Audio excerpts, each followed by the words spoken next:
It's all about the boom, baby.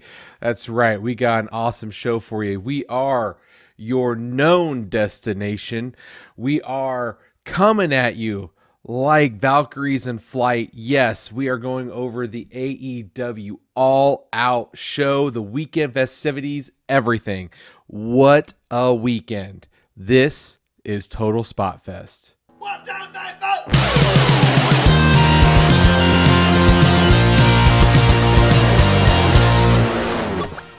And welcome back to Total Spot Fest. I am JJ Brownlee. He is Jamie Faulkner. We might have our voices cracked tonight because we just got back from Chicago for All Out Weekend Extravaganza. What a weekend. What a show. Oh my. Just emotions all over the place, plus events, cool people, good company, good food, lots of food. Lots of food.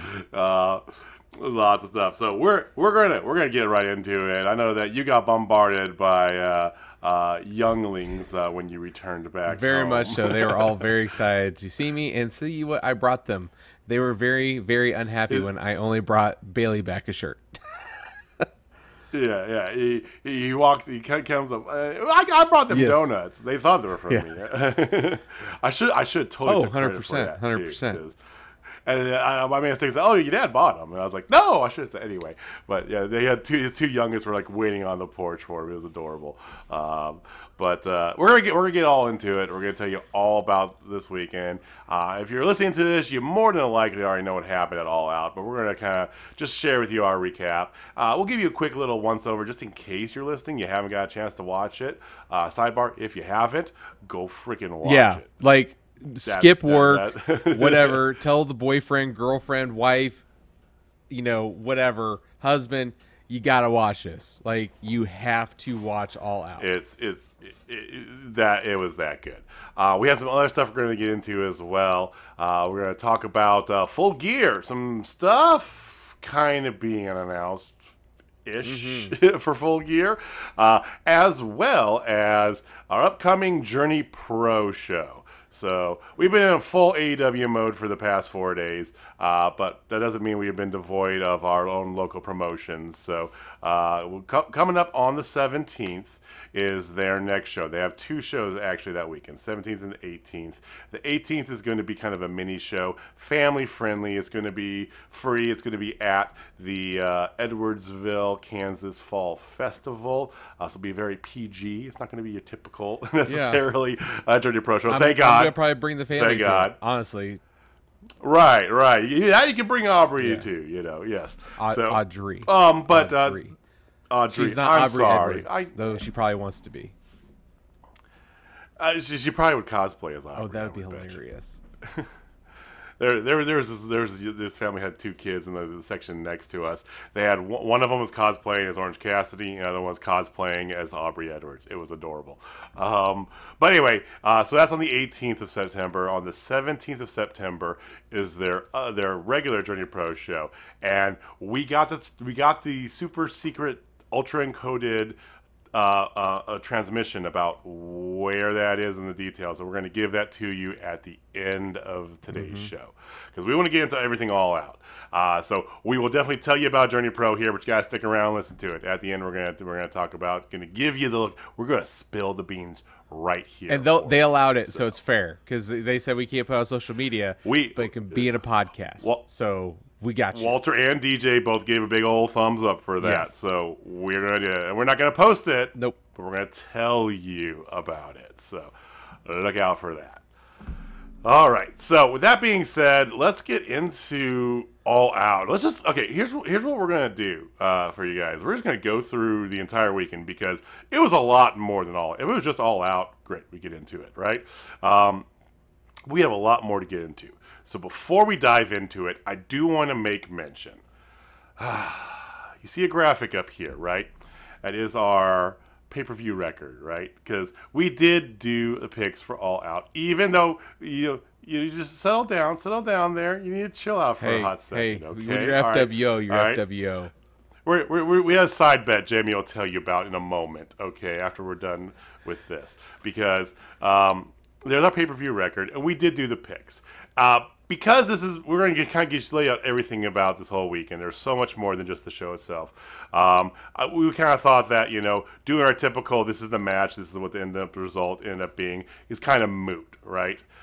Especially when you look at our picks. So, as it boiled down, JB had to go and alter his picks just so that all three of us weren't because it was going to be 100% identical. It was going to be 100% across the board identical. It did end up not being. Here is what your final score is. As you see, Jamie made a couple changes, and those are the two matches he lost. Megan and I both had perfect cards. My second perfect card in a row, I want to just say, for the sake of record. Yeah, but one was WWE, and that really doesn't count because that's not real wrestling. I don't even watch WWE anymore, so it's even better. I know the things. Except for picking times, apparently, because we did go to the tiebreaker. Our tiebreaker match was the CM Punk match, is what we chose for the time. Jamie actually was 9 seconds off of what the time is, but he got eliminated because he had 2 losses. So between Megan and myself, Megan chose 18 minutes and 15 seconds for the time for that match. I chose 21 minutes and 13 seconds. Immediately regretted it the next morning, but I already committed to it. And the match was 16 minutes and 39 seconds long. I was 4:34 off. The tyrant known as Megan Faulkner was 1 minute and 36 seconds off. So your defending champion, once again, is your Megan. Rating. Just do it. Just get it defending. Undisputed. This is disputed. Okay. NXT. Tiebreakers. Impact. And AEW pay-per-view champion, Megan Faulkner. Yeah, so... I'm surprised I can still do that. I'm surprised, like, after this weekend. That's the thing. I know. Luckily, luckily, the voice got a little hit this weekend from everything. Now, we had a side bet, because... Jamie's been throwing this whole Faulkner World Order thing at me. And I know what this means. This means that Jamie wants me to make him a logo because I do all the graphic work for those of you who don't know. For sure. I made the logo for the channel, I make all the stuff. I do all the technical stuff. Jamie does the actual tweeting and shit. So I said, not going to do it. Not going to do it. And he kept bugging me. I'm like, all right, here's what we're going to do. Because he called her a grand champion. And I'm like, she is not a grand champion. Because when we started doing the Impact belt, she won that, but didn't have the other 3 belts. She has never been a grand. We've never had a Grand Slam champion. So the bet was this: that whomever becomes a Grand Slam champion first, Megan, myself, technically Jamie, because he still is on this list, even though he has definitely become company man behind Megan. Hey. Whomever becomes, and if he wins, it's the same thing. Whomever wins, I will create them their own faction logo. I don't have a faction yet. I got something in mind. This is my big spoiler. Right? I'm trying to get it out there. So that's where we're at. And I just want to point out that you don't have all the belts, Megan. I have a belt. You're not going to get all 4 belts. You got probably this one from me, and we got opportunities. We got Impact next month. Bound for Glory's coming up. We got Full Gear. I'm sure there's a takeover somewhere in the middle of there. It's going to be the 90s retro tie-dye takeover, whatever the hell it is. It's not going to happen just because you happen to get tiebreakers on me every freaking time. You can't pick better than me. Hey.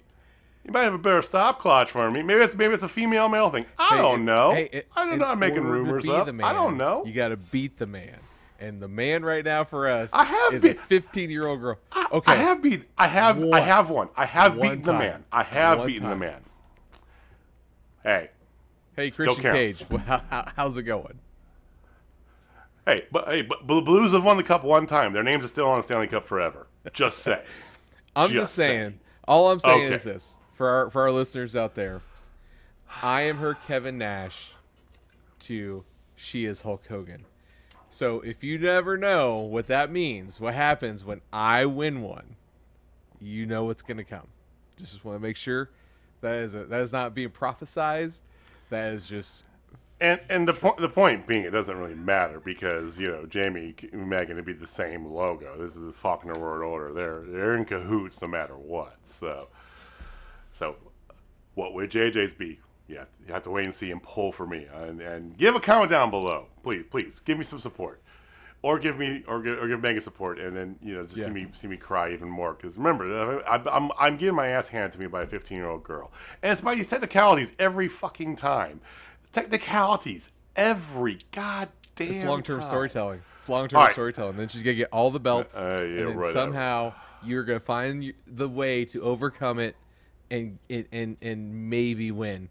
But that won't be until like Bruno Sammartino level of domination that she has been on. I feel like this is more your Stephanie McMahon.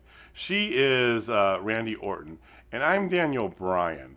Circa 2006, 2007, the Yes whatever. Movement? I feel like that's the actual You're the story. Yes Movement? I feel like that's actually, I feel like that's what it is. I'm the one that's getting knocked down here by this company going on here of the Faulkners. I feel like that's the thing. I'm the bearded outsider, and that's where that's what I'm gonna stay with. Okay.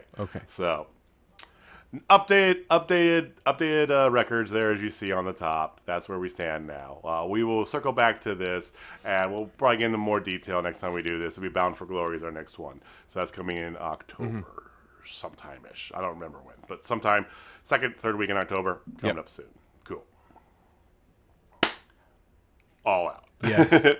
Let's get all right. it. So, do you want to start on the road trip and the hilarity that ensued there? Well, you go and start. Start us off on Friday. So we left Friday morning. Okay. Well, Friday late morning. I'm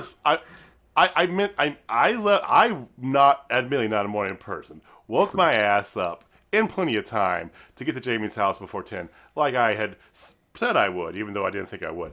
He didn't plan on me being there. Let's be honest.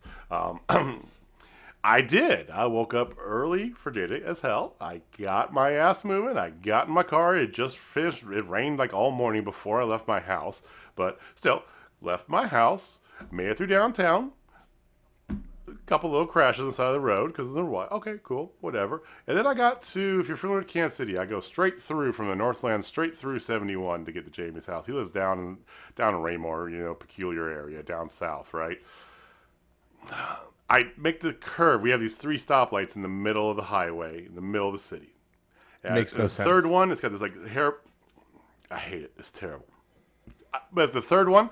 It has this, if you're going southbound, it has this big turn to the left immediately after the stoplight. So stoplight turns green. I go, this last stoplight. Thank God I can get over there now. And brake lights. And 15 minutes later, I call Jamie, and I'm like, I'm going 3 miles an hour on the highway. There was a big wreck, and so eventually got to Jamie's house. And so we left only, hour and a half after I thought we would, after I would have if there had been no crashes, but yes. So my day already had been in the car for an hour and 20 by the time we leave Kansas City. Yes. I'll let you pick it up from there. So from there, we're on the road, and we see the amazing sights that Missouri and Illinois have to offer. Missouri's a beautiful drive. I will fight anybody who disagrees with me on that. I'm a Missouri homer. It's a beautiful drive. Yeah. Period. So we see plenty of cops out in order to get people. We drive by a minimal or mid security women's prison. Just breathtaking views there. Then we stop in Springfield, Illinois for a late lunch dinner type thing at like 4:00. And we stop at this place called Taqueria Las Playas or Pius, whatever. And Plias, yeah. It's delicious. Jamie started Googling Mexican restaurants after we passed Columbia, Missouri. Because he's on cheat weekend because it's guys' weekend. So he's on cheat weekend. He's like, I haven't had Mexican in months. I want Mexican. He started Googling everywhere we went by. So we stopped at this place, and oh my God, it was amazing. Like, if you follow me on Facebook, look me up. And I have a shot of my lunch there. It was amazing. It was chile verde pork, and oh my god, it was so good. And then the tamales were good. Like, it was just hole in the wall deliciousness. So if you ever go to Springfield, right down the street from where my grandparents used to live. As a matter of fact, I took Jamie on a little memory lane tour. Afterwards. Yeah. So if you are going through Springfield, give them a stop. Eat their food. It's quite delicious. So honestly, if you're going down from Chicago to St. Louis for Full Gear, that's a good spot to have a little lunch. Just saying. All right. So then after that, we were stuffed, and then we're like, oh man, and then we're like, oh hey, we're driving, and we started talking about Kylie. And the second half of this drive is a snooze. No offense to Illinois, but flat. Once you get north of Springfield, it is just flat until you get to Joliet. Until you get to Joliet, so it's just nothing. It is just. We had full bellies now, and so it was. Yeah, so I check in online for us, and then, we're just talking about wrestling and everything like that, and then we're like, talk about Kylie Ray, talk about Laney Luck, and talk about some of these other, decent-sized, mid-level or higher-end independent wrestlers, like, oh, yeah, I think there's a show going on tonight, maybe, and we look, because we were thinking about doing Rampage. We were thinking about doing Rampage, we're like, oh, we're not going to get there until 8:30, right. So nah. We weren't going to make it in time. But then we keep looking, and then we see GCW's in town, and GCW has a show that starts at 11 p.m. And we're like, oh, man, I don't know. Then we look at the card. I made him repeat that 4 times. I was like, 11 p.m. Yeah. Like, tonight, 11 p.m. Yeah. Start. Right. Right? So we decide, okay, let's look at the card, maybe. So then we see Nick Gage is going to be there. So we're like, oh, cool. We've never seen Nick Gage in person. That's amazing. Then we see that they have Alex Shelley, which we have never seen in person either. We see versus Filthy Tom Lawler, who we have never seen. Then you have Curtis Lone Star Stallion, known as Stallion Rogers right now, going as Too Cold Scorpio, which is really cool. I've never seen Too Cold Scorpio, but I've seen Stallion Rogers, quite a few times. But there is one name on there that I think got us both 100%. Absolutely. And it was none other than the one and only Danhausen. So we're like, we have to see Danhausen because he's never been to Kansas City. So fun facts about Danhausen when we go a little bit later, but we decided, okay, let's just do it. Let's go. So we decided to go. It's a wrestling weekend. Let's go watch wrestling. We drove 9 hours, hung out, watched Rampage. After Rampage, I drove 10 and a quarter hours. 10 and a quarter hours. So we get to the hotel, we chill out, we watch Rampage, and we go right to GCW. And it was insane. Like, they had a belt drop, which was really cool. So Alex Shelley lost to Filthy Tom Lawler. They had a Lucha four-way. Surprise 8-man luchador match. Laredo Kid, Juventud Guerrero. It had just names everywhere, and it was amazing. Had Gringo Loco, who's a GCW icon. Like, it had everything there. Then, of course, with Danhausen, you had Warhorse, because it's like a eight-man tag. So Warhausen was there, which we love us some Warhorse because Warhorse rules ass. So it was the shit. And like we were talking about this, Nick Gage is GCW Sandman. Because he is the people's champion. He is so over. They are like a mini ECW. Let's just be real, And it was a hell of a show. It was a fun show. I would call them a new century. Yes, ECW. new century ECW. Mini ECW. That's a dig on them because that's not. They don't deserve a dig. They definitely do not deserve a dig. The new age ECW, if you will, new era. And the show was amazing. The crowd was nuts and intense. This is the craziest independent show we've ever been to in a matter of fans, because all walks of life were there, marks everywhere, going nuts, getting loud. It was a blast. I just ran out of gas towards the end, man. I was hurting towards the end. We thought it was over. We were leaving. We found out it was just intermission. They were setting up for a death match. This is at 2:30 in the morning. And we're like, great. We're going. Yeah, so we decided to go to sleep. Yeah, and this is the calmer of the two things. So the next night, spoiler, we didn't go to, was their actual like big pay-per-view Art of they War. have, the War Games, Art of War. It was a War Games. They had 2 rings with cage, and that's where Cardona and all that was going on. This is the more standard of a show, if you would. It wasn't so crazy. There wasn't extreme, So anyway, it was a good thing to go to. Wish we would have got to town sooner because, man, I was tired. Yeah. Oh, yeah. If we got there a little earlier, I think we could have easily planned a little bit better. But, okay. So then next morning, we get up. Like, we were supposed to try to get out at 10. We both woke up at 10. And I woke up and said, oh, shit, it's 10 o'clock. So I hop in the shower real fast, which happens to wake up JJ, luckily. We go over to Starbucks. He gets a coffee. I get a refresher. Off to FanFest we go. And FanFest was fun. I will say it felt a little disorganized. I as much as a AEW mark as I am, there wasn't a whole lot there other than getting autographs. They had a little bit of memorabilia. The merch table was minimal. I mean, I got a hat and a T-shirt out of the whole deal, the FanFest shirt. There just wasn't much there. But we got signatures. We got 4 members of the Dark Order, which I thought was really cool. We got 5 and dime, basically 5 and 10, and then we got Evil Stuno. That's Evil Uno and Stu Grayson together.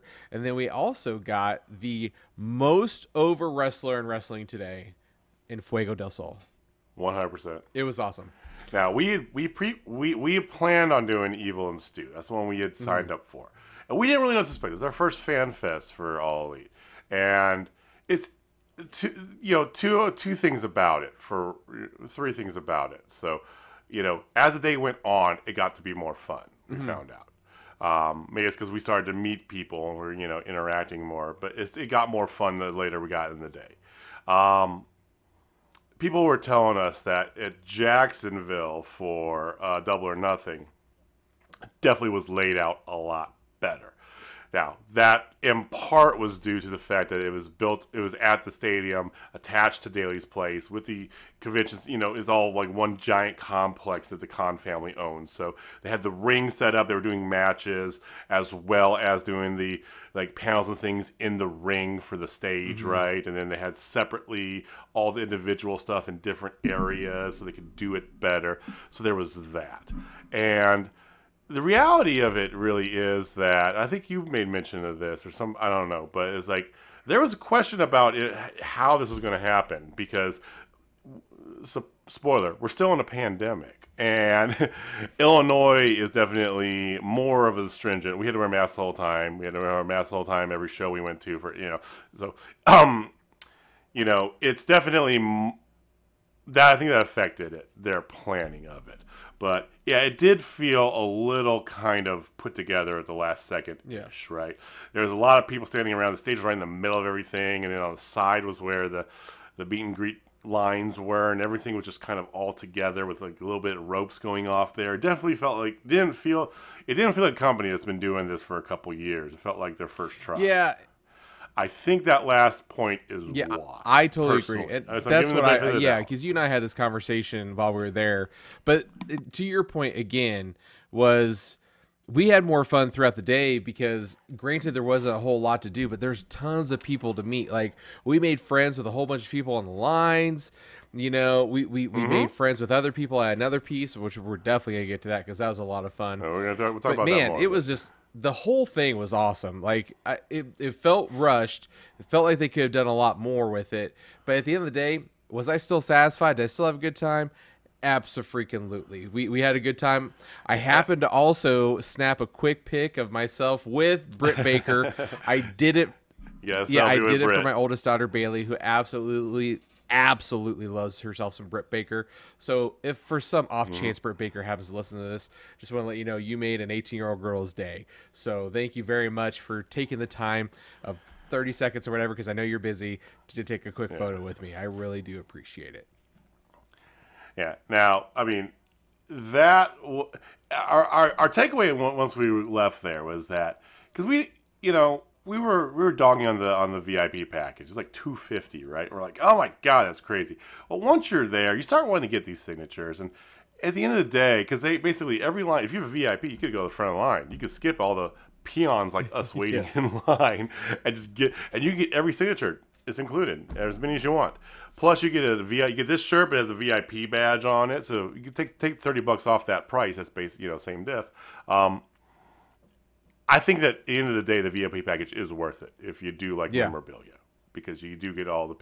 So anyway, that's what I think. So yeah, no, it was a lot of fun. Then I'll do the rest. Let me do the rest of the Saturday. So then I go to Jamie, and it's like 3:00, right? We leave there like 3:30, something like that. Hold on. Before you get there, I want to get to Dean Alexander, because we have to talk about Dean Alexander. Oh! So, Dean Alexander. I forgot. Sorry, Dean. Who is, he's been on Dark a lot. He is actually training at the Nightmare Factory. He was on the special Dark this past Friday. Yeah, so he actually, he wrestled Frankie Kazarian. He's the one who always wears a big fur coat. Well, Dean Alexander also is a hometown boy. He is from Kansas City, Missouri. Actually on the Kansas side. Kansas, technically. But he's wrestled at Journey Pro, ever since they've been back, and we happened to see him there. We struck up a conversation. We literally talked to him for like 20 minutes. Dean Alexander's so cool. We hope and wish him nothing but the best and success in the future. He's awesome. I'm really hoping we get to see him again at Journey Pro's secret show. It was fun. Like he talked to us. I got a picture with him. He wasn't supposed to take a picture with me, and totally got a picture with him. So I thought that was fun because he's working the show. He wasn't actually one of the talent or whatever. There was a lot of not supposed to happen. I kind of broke the rules a few times. Like I snapped a picture of Darby. He took a slide picture of Darby Allin, and the lady, God bless her, she was super nice, very nice lady. She was trying to be very organized, keeping the line moving for Fuego del Sol, because he is the most over man in all of wrestling. And Jamie pulled a little snap, side picture, burp of Darby, and she goes, no, you can't do that. Oh, do I need to delete? She's like, no, you don't have to delete. Just don't do it again. I'm like, no problem. This is a quickie. And I'm sorry. And she's like, well, I'll get in trouble. I'm like, I don't want you to get in trouble. So if I need to delete it, I will. She's like, no, you're fine. Yeah, it was cool. So, yeah. And then I also happened to hold the door for a Kip Sabian who was wearing the box on his head. That was cool on our way out. So, again, it was a lot of fun. We met a lot of cool people. Got to speak with Dean Alexander. Got to speak with a lot of cool people there. It was...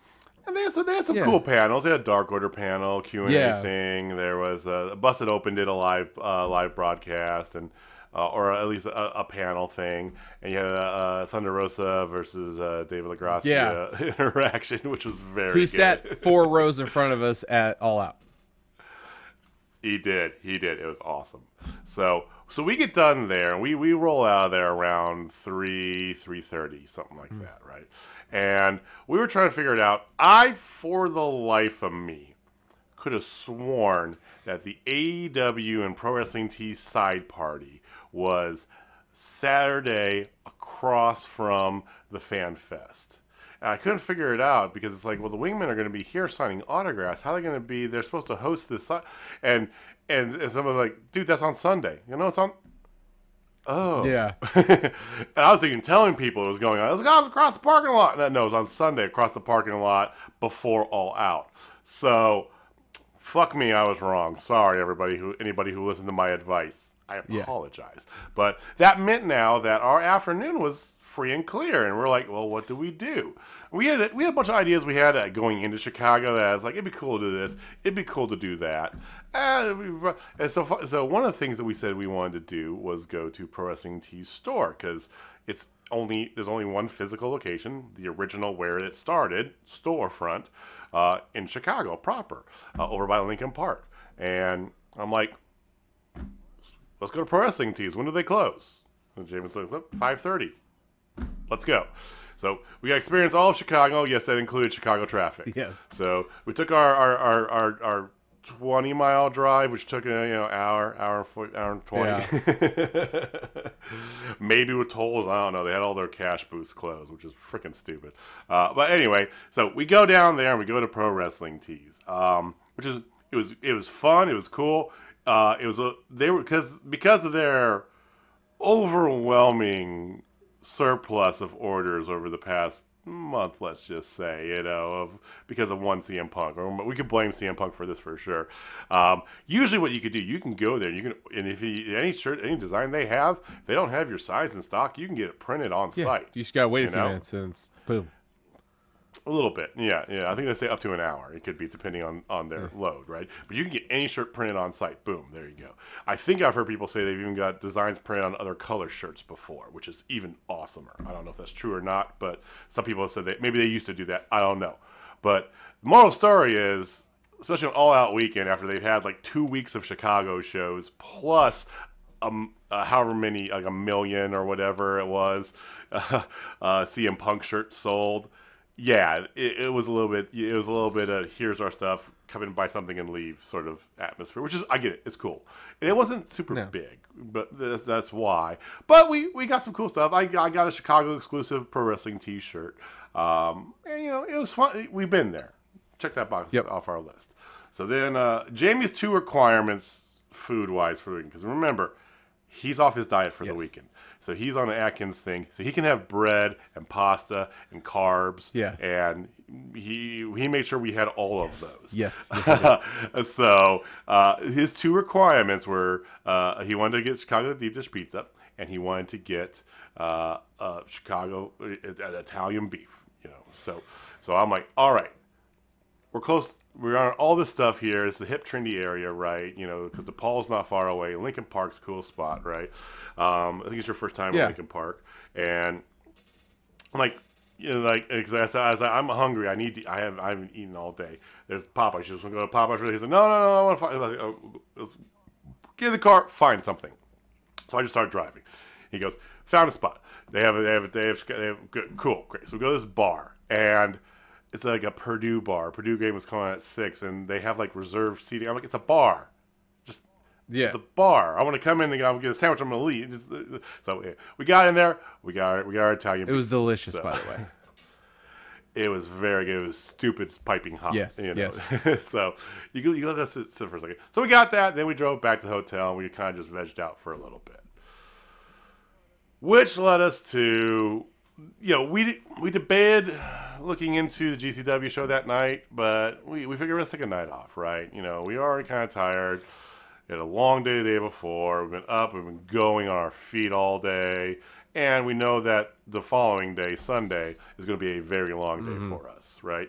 So Saturday night, we're going to take it easy, right? So watch some football. We're chilling out. Let's go get some food.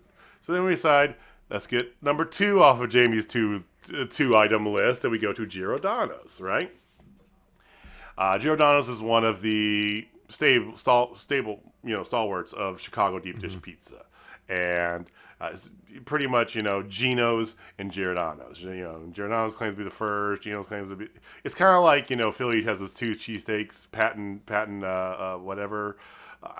Anybody from Philly is killing me now, but they have those 2 cheesesteak places that are right across from each other, right? And they, anyway, same sort of thing. So Giordano's was close to our hotel, so we go over there, get on the wait list. We go outside, we're hanging out, and we see a person there, and Jamie says something to this person because he notices something right away. Yeah. So I look over, and I'm looking at this guy. I'm like, "Hey, your shirt's very nice, very evil." And he smiled, like he giggled. And he came over and talked to us. It was none other than Danhausen, not in character. He noticed because he had a tank top on. This guy was wearing a T-shirt. We probably wouldn't notice necessarily.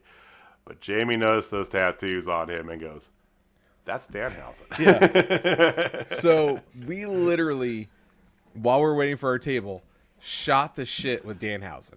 Like out of character, minutes. Just talking about wrestling, talking about everything.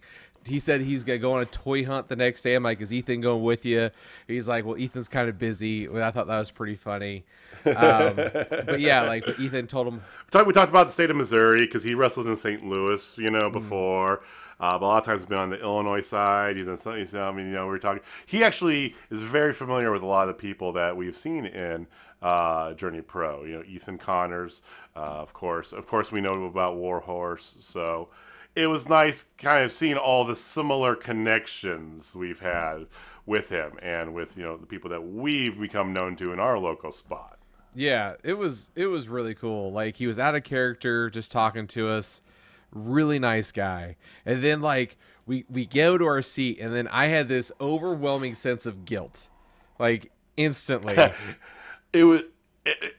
Don't you say instantly? It was a late coming tsunami. It was the shock wave afterwards. We sat down, we ordered a beverage, and then you go, shit. Yeah, I was like, shit, man. Like, we should have invited him to eat with us. Like, just come eat and talk. And I'm like, you know what? I'm gonna go ask him. Like, I just want to be nice, and because he was nice enough to take the time.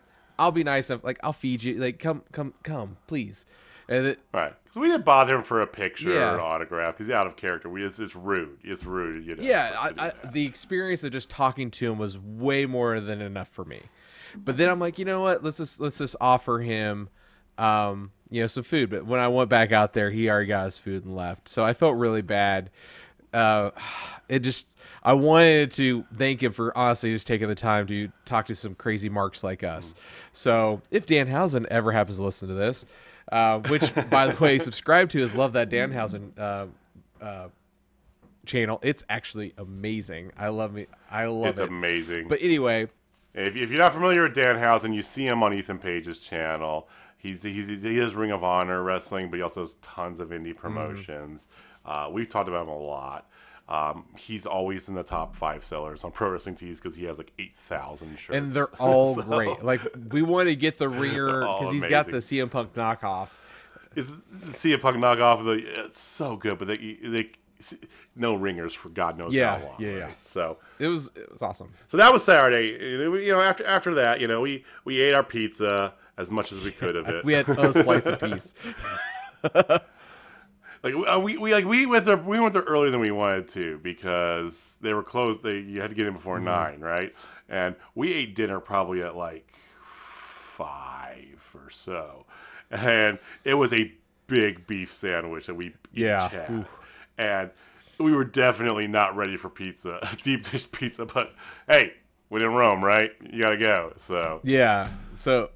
Oh, it was a blast though. Like that meeting with Danhausen. So that was Saturday. So Sunday. So we'll get right into Sunday. Sunday, we could take our sweet time. We got to sleep in, which I know made JJ a happy boy. Made me very happy. Yes. So we're able to sleep. Jamie didn't even bother waking me up. He just kind of chilled he got cleaned up, chilling in the bed until I woke up around like 11 or so. I got up, took a shower, just hung out, played on my phone. Just waiting for him to get up. I didn't even turn on the TV because I didn't want to disturb him. That's what kind of friend even though I can sleep through a tornado, but okay. But then, so we go to the pre-party. So we drive to the Now Arena, park our car.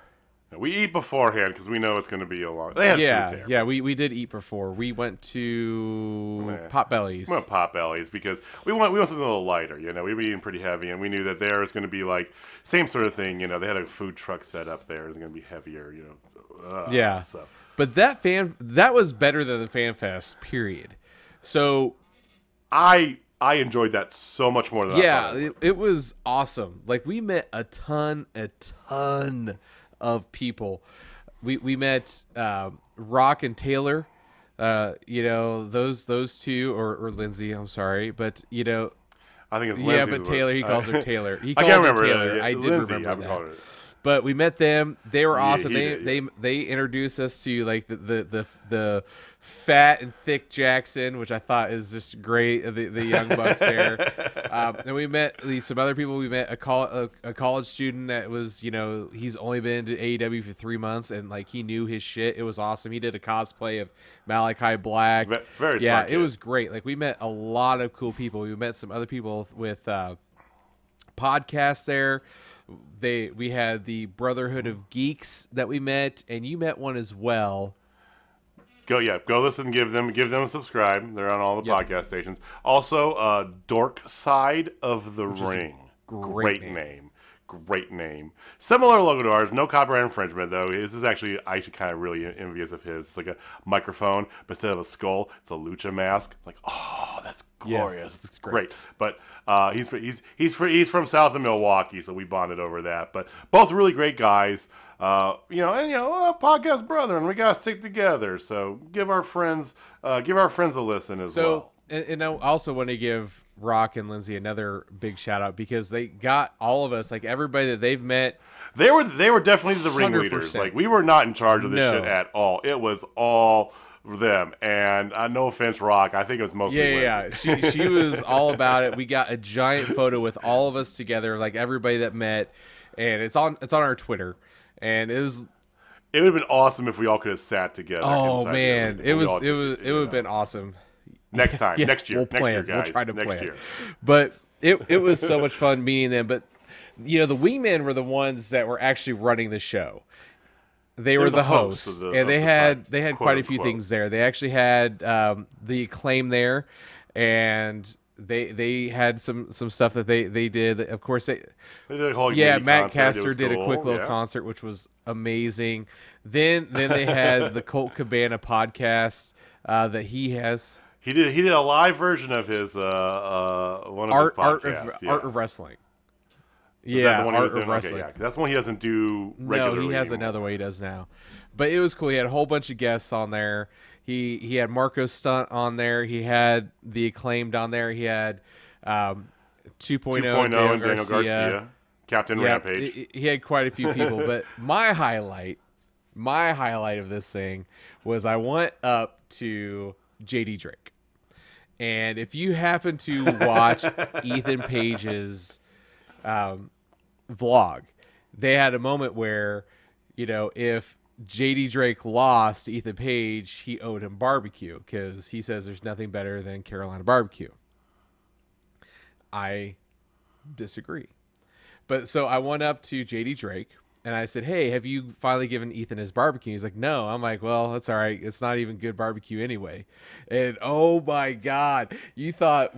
The sparks flew immediately. It was glorious. Like it was World War III, man. It was awesome. Like Kansas City barbecue is by far the most superior thing. And he's literally like, get out. Go. You're gone. What kind of bullshit is this? Like, it was hilarious. And I'm like, seriously, though, you need to, when you come to Kansas City, you need to go to Gates. I told him, go to Gates. But he then broke it down, and it's like these two got into real deep discussion. If you're from a barbecue capital, right? You're from Memphis, Texas, Kansas City, Carolina. You could throw in there some Mississippi, also a little bit, maybe whatever. But you're from like barbecue, like capital, if you would. You get very defensive about this, and Jamie was definitely giving the points as to why it is, and JD was giving his counterpoints very sturgeon on why his is. It was a thing for if you're a barbecue or you're a tubby food guy like the rest of us are. It was fan-fucking-tastic to watch these two go. It was great because neither one was good. Neither one was going to win this argument. It was great. It was for fun. Watch. Like I think both of us knew it was a lot of fun. Marco was in the corner laughing at you guys. I don't know if you saw that, but he was like behind you a little bit, and he kind of caught that. And I saw him, and he was laughing at this. Marco it was. I mean, because of course, I shit on the fact that they use vinegar-based sauce, and he's like, what the fuck's wrong with that? I'm like, man, our sauce is the best. You put on shoe leather and eat that shit. It's amazing. Like, we were just going back and forth, but then I tried to find him afterwards, like, because obviously I did not get kicked out of that fucking thing. I was still there, but I tried to find him, and then they left, unfortunately. But I was gonna offer, is like, when you come to Kansas City, I will buy you barbecue in Kansas City to show you that we are superior. Of course, that would get me a little heat, but whatever. So I decided to tweet about it from our Total Spot Fest. So if you want to go check that out, go to our Twitter at Total Spot Fest. He has replied. But I'm still going to work this for some long-term booking, ladies and gentlemen. Do not worry. So when there is a Kansas City show and he is there, I am going to take him to Gates Barbecue. I will take pictures. I will show the world that he admits KSC barbecue is the most superior barbecue on the planet. And you're firm on Gates. No Jack Stack. You're going to do Gates is the choice. Absolutely, because Gates has got the best sauce. Okay. It's got the second best burn-ins in town, but it's got everything else and the atmosphere of going there. He will eat up the atmosphere of Gates. Yeah. See, overall, I put Joe's up there on the same level. Same. As So do I. Gates. So do I. But it's not the same. I like Joe's meat better. I think that Gates' sauce is a smidge better, but I like Joe's meat better. I think their sauce is close enough that I would actually personally prefer Joe's over Gates. Well, they have the crack fries there. That's the thing. But the fries are well. That's the part of the argument we were making to him as well. Because I did try to help out a little bit. I gotta defend. I'm not born and raised Kansas City, but I am a I have a Royals tattoo on my arm, for God's sake. You know, I am an adopted Kansas Cityan. Still not a Chiefs fan, but that's okay. Can't be perfect. So I was trying to defend the honor, and I'm like, it's more than just, you know, you got to have all the accoutrements that go with it. You got to have the beans, like you do Jack Stack's beans, where they take a big pit of beans, put some pieces of meat in there, and they leave it open and stick it at the bottom of the smoker.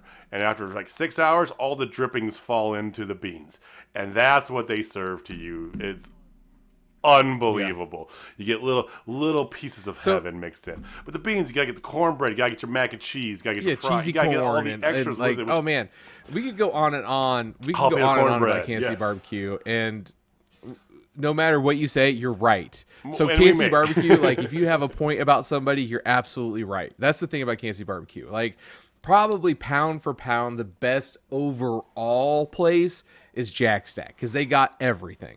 And like their beans are the best beans in Kansas City. Their burn-ins are probably the best burn-ins, like meat-wise, in Kansas City. You know, but like the quality of meat is better at Joe's. The sauce is definitely Gates, and the atmosphere is Gates. Gates has got the atmosphere. Like that is the best. Gates has the epitome of Kansas City barbecue. And yes, we are definitely omitting Arthur Bryant's on this. Neither of us are a fan of Arthur It's vinegar based, man. Gross. If you are, good for you. We're not Arthur Bryant's guys. Yeah. That's whatever. Okay. And you know, Q39's like kind of like, I love Q39. I do too. It's also ritzy and kind of special. Like Q39. But it's kind of like an offshoot. Anyway, we could go on for hours about this, and we might one day. But so there was that. I had one of my favorite parts, aside from meeting everybody, because we had kind of like interacted in passing with a lot of these people throughout our time there, and this was the time we were all in one place, just kind of just doing nothing but hanging out. That's what this whole thing was, a side party. There was a pavilion set up with a bar. They had a food truck over there. We could go get food, and then there was a stage set up, but it was just basically just like the guns were doing a dunk tank, which was a lot of fun to watch them get dunked. Guns were doing a dunk tank, and there was like a big inflatable thing back there you could play on too. But there's a lot of seating areas, and there was but it was literally just like come hang out for like 4 hours. That's the plan, right? So everybody started just kind of intermingling there, which led to a thought, which I'm gonna get at the very end here. But that was so much fun in and of itself. But I know that we wanted to, we posted up to get, because we wanted to see Colt Cabana's show. We wanted to get a good angle of it, and the front area was all kind of packed. So we kind of went off to the side there, coincidentally over by where he ended up setting up his merch table. We went over there because we thought we were going to get a little picture of him. He was setting up a merch table of sorts. And he was preparing for after his thing, because as soon as he got done setting it up and we move into ask him for a picture, he goes up to the stage and it's like, now a live show with Colt Cabana. Like, oh shit. But we had a great view of the show. So we watched the show. He called up all these guys that did stuff there. There was a fantastic moment, though, that after the beginning of the show, the wingmen were kind of to our left. So they were in front of us, basically. The tables to our right. And then to the left were the wingmen. They had people taking pictures and, signing autographs and stuff. At this time, because you have wrestlers kind of popping and coming and going, throughout the day, and you get a little picture with them or, give a shout out or see them, hey. And Leva Bates had showed up at this particular time and came over. And if you don't know the backstory behind Leva Bates and Peter Avalon and the Wingmen, brush up on your BTE. It's a fantastic long-term storytelling for the dark programming. Unbelievable. I love it. It's great. So she comes over and tries to kind of get into Peter, and Peter almost goes with her, right? And he gets pulled back by Cesar, and then he's like, no. And so he's gonna go with her, and everybody's around him, including us. We're all invested in this story, right? We're all invested in what's going on here. Sorry, Colt, but we're invested. And And eventually JD and Cesar, they pull him away, and somebody yells out "bros before hoes." I'm not going to say who that Guilty as was. charged. I just thought it was funny at the point. It was very funny, especially because Peter's then ultimate reaction, as he's being dragged away, remember, keeping this character going on, right? He's being dragged away is like, she's no hoe. Like, who said she's a hoe? Who said that? She's not a hoe. She's not a hoe. Oh my god, so Lee great. was coming back over. She got her security guy with her coming back over, and I kind of like bump her because I've kind of interacted with her briefly online before. I think she's great. I love her character work. I know she does a lot of stuff behind the scenes at AEW too. I truly appreciate that because everybody says that even though you don't see Lee on TV every week, she does a lot of things like production wise behind the stage for the show. So she's a critical part of making Dynamite and AEW what it is, really. So, big props to Leva Bates. We love you. But so anyway, she came by someone, and hey, can I get a selfie real quick? She goes, yeah, sure. She comes in. So we come in, and I go to take the picture, and while she's doing it, she goes sad face on me. Takes a picture. So, meaningful because it just happened, right, that Peter left, or, Peter doing all this. So, ironically, I tweeted out all my pictures from FanFest. I tweeted out that Leva picture. And immediately Cesar, even though I dogged Peter in it, saying, "Oh, Peter made her sad and all this stuff, whatever." Peter and Cesar retweeted it right away. It's like long-term storytelling. It was great. Love it. It was great. absolutely great.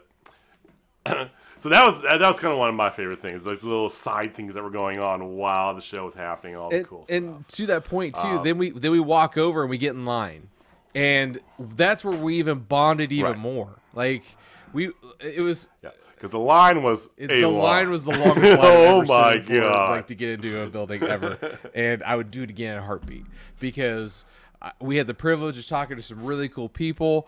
There was this 18-year-old kid who's trying so hard to be a Mark, and as a veteran Mark, I had to, give him a couple receipts because he was talking ignorant. He was coming from a place of ignorance, and I just wanted to set the record straight because, like, bro, you got to do some research before you say such inaccurate things. I kind of schooled him a couple times because he was kind of getting under my skin. He was just trying to be that WWE Mark kid. I'm like, nope. He's an 18-year-old kid, man. He's what we try to do. But anyway, so line. We eventually, because the doors open at 5:30, and we were over there at 5, and we were where we started was not on the edge of the building. Yeah. I just want to say, because the entrance is on one corner of the building, and it went all the way past the building. I'm not talking like a single file line either. I'm talking like a mass of people down this entire pathway, right? But doors open, moves quick enough. We get inside the door. Mad rush for merch tables and bathrooms. And food, and there's a fucking line to everything. But they all move pretty quickly. So Jamie got online for merch. I got online to facilitate myself. Met up with Jamie. 15 minutes in and out. Got merch. Yeah. Cool. Great. Right. Go sit down. Find our seats. I go to get some food and a couple waters for us. Miss the dark match or miss the buy-in, but whatever. It was the buy-in. So show starts. So. I'm just going to call it now. Wow. I'm just going to say this now, and if you wanted to say I'm wrong, I won't listen to you, but you can. This was probably the greatest it's the greatest one I've ever seen. This is the greatest one I've ever seen. This is probably the greatest pay-per-view since the Attitude Era. Like, I cannot think of another pay-per-view that pound for pound delivered the way this one did, except for maybe the Royal Rumble when AJ Styles showed up because they had a lot of surprises at that one. That was the only modern one I would say, modern pay-per-view would be NXT TakeOver New Orleans. Okay, that's fair. Start to finish, that card was lit. Yes. So fair. I still think this was a better pay-per-view. Every match was good. Every single match was good, if not great. Even Paul White. Paul White's match did exactly what it needed to do because of where it was placed. It was absolutely perfect placement, and it was the calm before the storm. Like, you literally, It was Right. basically the eye of the hurricane. Which shout out to the guy who also got proposed to his girlfriend on Colt Cabana's podcast, who's wearing a hurricane helm shirt. So I just want to give and mask. And mask. So again, sorry, quick diversion there. Dude, the side party was so much fun. If they have anything like that, when you're going to a pay-per-view for AEW, they have anything similar to that, go to it. Don't miss it. Yes. I mean, if it wasn't for that, we wouldn't have met half the people that we know now. And, again, it was just... And our plan to meet again in St. Louis, and maybe, but definitely in All Out next year. This show, the buy-in, the crowd was hot. The buy-in was awesome. Like, it was Orange Cast. It was the best friends, basically. Jurassic Express versus the Hardy Family Office, and it was great. It had every spot you'd ever want. It was just amazing. You had a Marco Stunt spot, like you had everything. Like it was Love great. Me some Marco Stunt spots. So, first match of the night: Eddie Kingston versus Miro. And this crowd was. We've been to some great shows before. Yeah. We've been to some amped up shows, right? This was the most. I've never been to a pay-per-view. Period. This is the first wrestling pay-per-view I've ever been to. Jamie's been to a couple back in the day in WWE, right? One of them lives in infamy. Yeah. But he's been to a couple, both in Kansas City, right? So first one for AEW for sure. This crowd. Us included, we were from the second Justin Roberts came out. It was just the buzz, this feeling. Everybody knew that big things were happening tonight. Everybody knew this is going to be a seminal moment. I use that phrase a lot, in describing this. But everybody knew this is going to be one of those watershed moments for the sport, for the promotion. So you could feel it, and we were loud the whole night. Mm-hmm. So the first match was amazing. It had tons of spots. The crowd was hot for both Eddie and Miro. It had everything you wanted. I think it plants seeds for... I'm going to give you credit, JJ. This is a very Mark Stradamus moment for you, because I do agree that they are going to have a rematch of Eddie versus Miro in New York, and Eddie gets the title there, because it makes a lot of sense for that.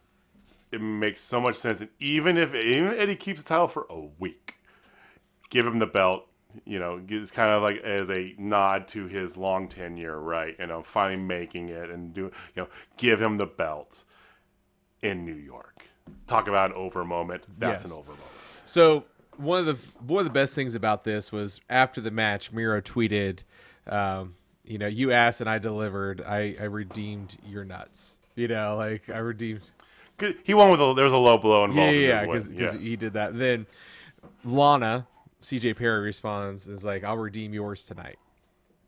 It was so good. It's like, damn. It's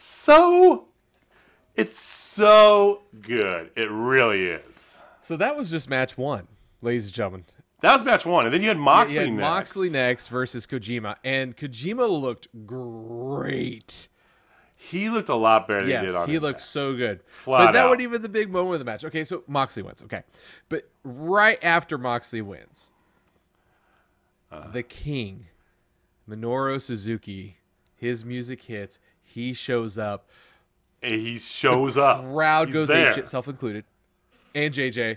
But because I mean, he's the king of strong style, ladies and gentlemen. If you do not know who Minoru Suzuki is, shame on you. 1. 2, Google it. It's worth a Google.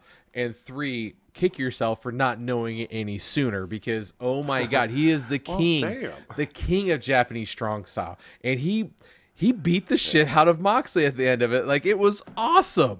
Like, I can't believe I saw Suzuki. I've never seen him in person ever. And I got to see Minoru in person.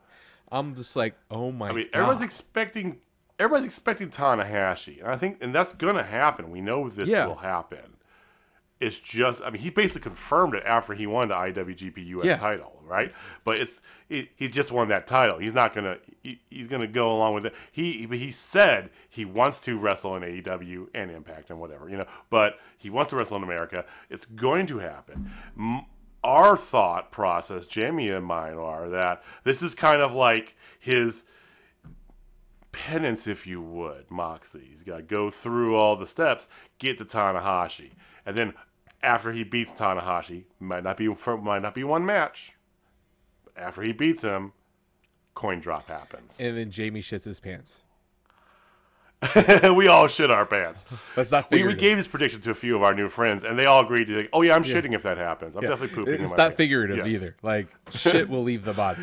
All of our new friends were like, yes, Jamie, yes, no more poop. It's gone. But yeah, coin drops, and you got it's so Rainmaker shows up. So, but I agree with you. Brian Alvarez says who's Moxley feuding with right now?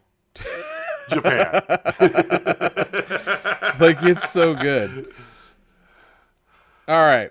So move forward. So that was good. So crowd's still in a fever pitch, right? They've been in a fever pitch the whole time. Yes, they were going nuts pretty much the whole time. After that, we have the...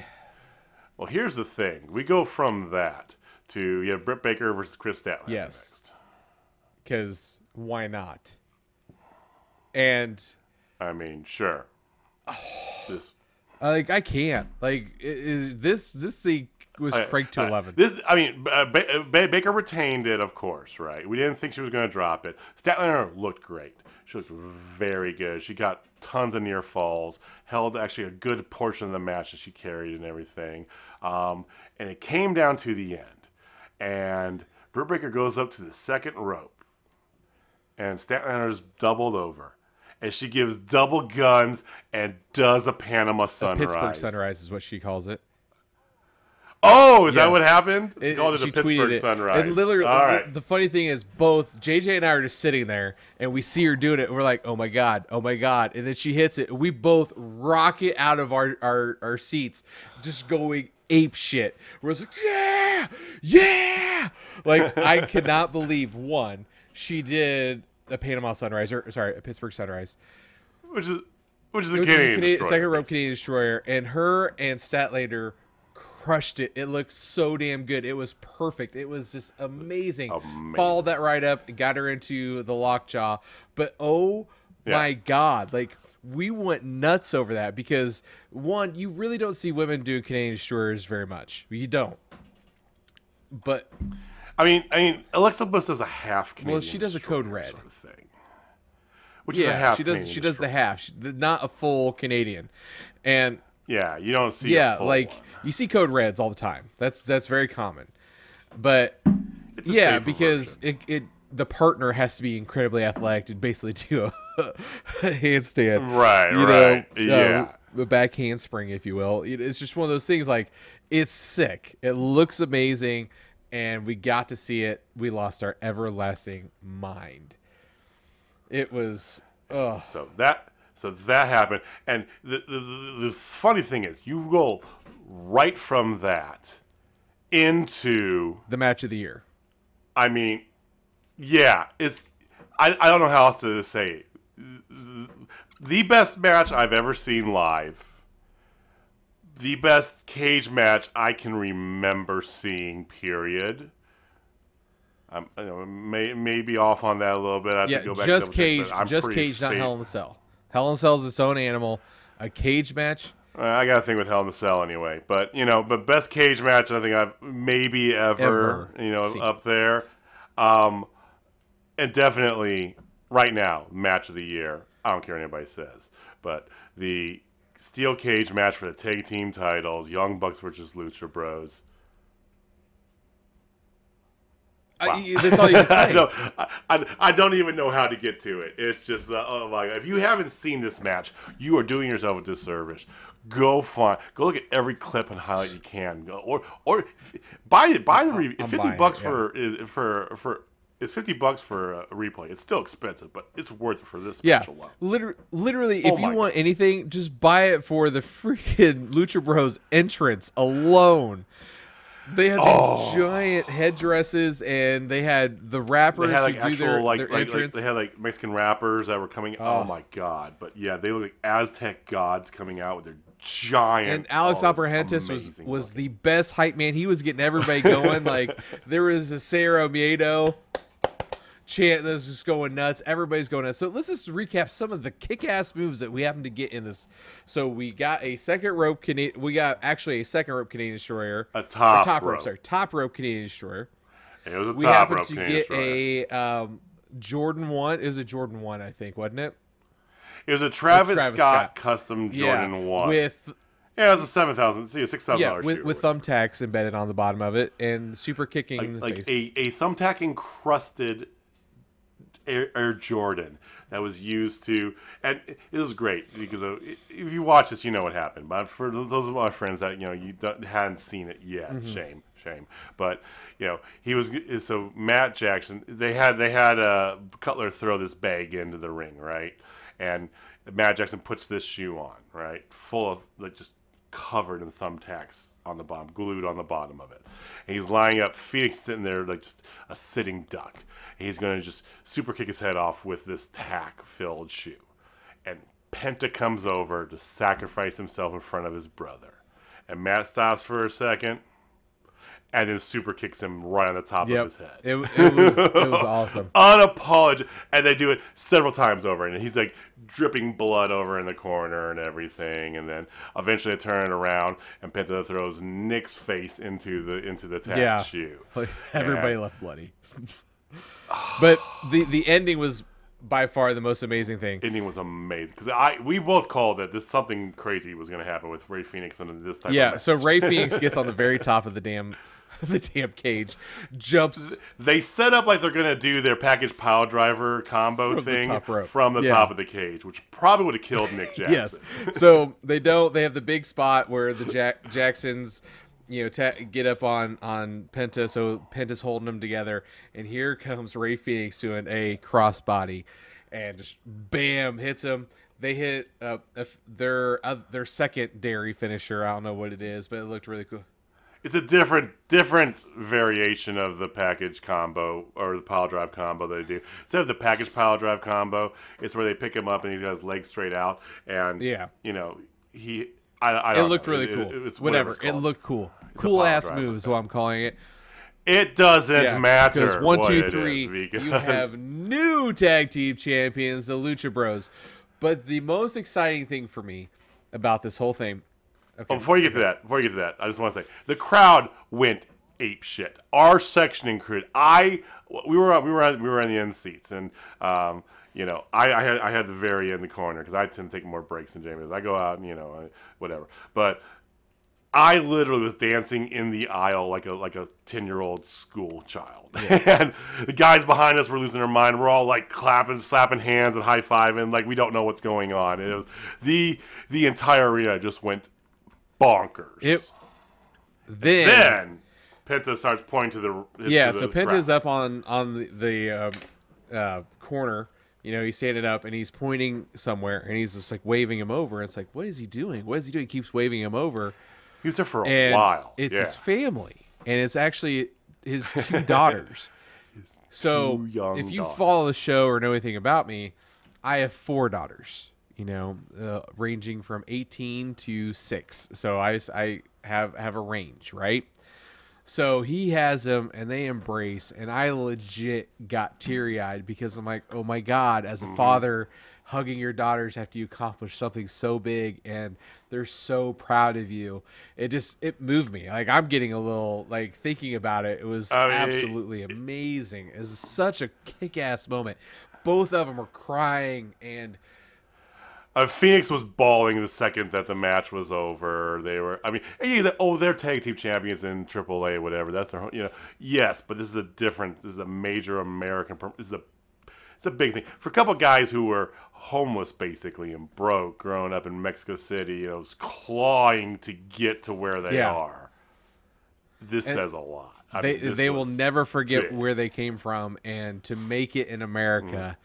As the AEW Tag Team Champions on the biggest show of the year, and with this legit match, the biggest match, the best match I've ever seen personally with these set of eyes in person or freaking on TV. I mean, maybe the original TLC. Like we talked about this. Like there's some other ones. There's a couple. There's the 7-star Kenny Omega, Ibushi match. There's a few that are up there, but we're not going to get that argument today. But just let you know, this match is in that conversation because of all this. It was. Oh my god, so much. It was so amazing. Like, so much. It was. It got me. Like the end got me. Like I was so happy they won. Everybody's going nuts, and then that happened. I'm like, oh, you're toying with my emotions, you fuckers. Like, come on. Like it's such. I'm supposed to be happy. I'm not supposed to be happy crying. Right. So the right after that, guess what they do? Hey, are you up? Let's crank it up just a little bit more. Let's go into the women's casino battle royale. Yeah. Just go straight to the battle royal. Yeah. It's like, oh my god. It had everything you wanted. It had Battle Royal is great. It had the feud set up there. They didn't do some of the mistakes that are done a lot of times in women's battle royals. Hello WWE, where you get one person comes in, clears out, and you got 3 women or 2 women left, and then you come in and you get down. They let it fill up a little bit more, and they kept more women in there, and they let almost everybody shine. There was a botch with. Riho, Jamie Hayter, and Justin Roberts. Yeah. I say that because somehow she didn't even get in the ring and got bumped off, and Jamie Hayter's like trying to tell the ref that that's not her, that she's not in there, and Justin Roberts just ran with it and goes, and Riho's been eliminated, and Hayter's like still trying to tell the ref that she should be back, and it's like, fucking move on, right? So there was a little botchiness going on. Yeah, you could tell Riho was not happy because she's like, what? I just got here. Oh, she was very unhappy, and I say make it a 10 angle. That's cool. Let's do it. So it keeps going along there. Thunder Rosa, massive pop.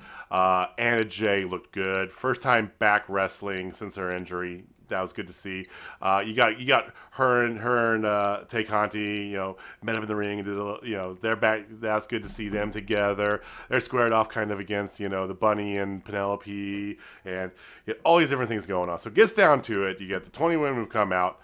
It's time for the Joker, right? Who's going to be the final surprise entrant, right? Is it going to be somebody on the roster, somebody from Impact? Could be a bunch of people. There was one idiot who kept chanting for Tessa Blanchard, and we kept telling him to go fuck himself. Yeah. But I don't know why. So, countdown, clock ends, Joker cards up. Destination. Ruby, Soho. Hey, Ruby. Yes! Team. That was teamwork there. Yes! That's how you do it, folks. But sure as shit, hey, Ruby Soho, Ollie. I already did that. We're both saying hey. I'm hey. trying for you, man. So, I'm happy for you. She looked great, and even more. And I found this out, from talking to people over the weekend, that because I feel like, because a lot of times, I don't know, for some reason I feel like I'm in the minority of people, because it's like, Ruby's not your typical wrestling woman, right? She doesn't have the long hair and the big boobs and what the fuck ever, right? I think it's because you get pigeonholed by Vince, because that's not the promotion for a person of her talents, right? It's not it's not a place for talented women wrestlers anymore.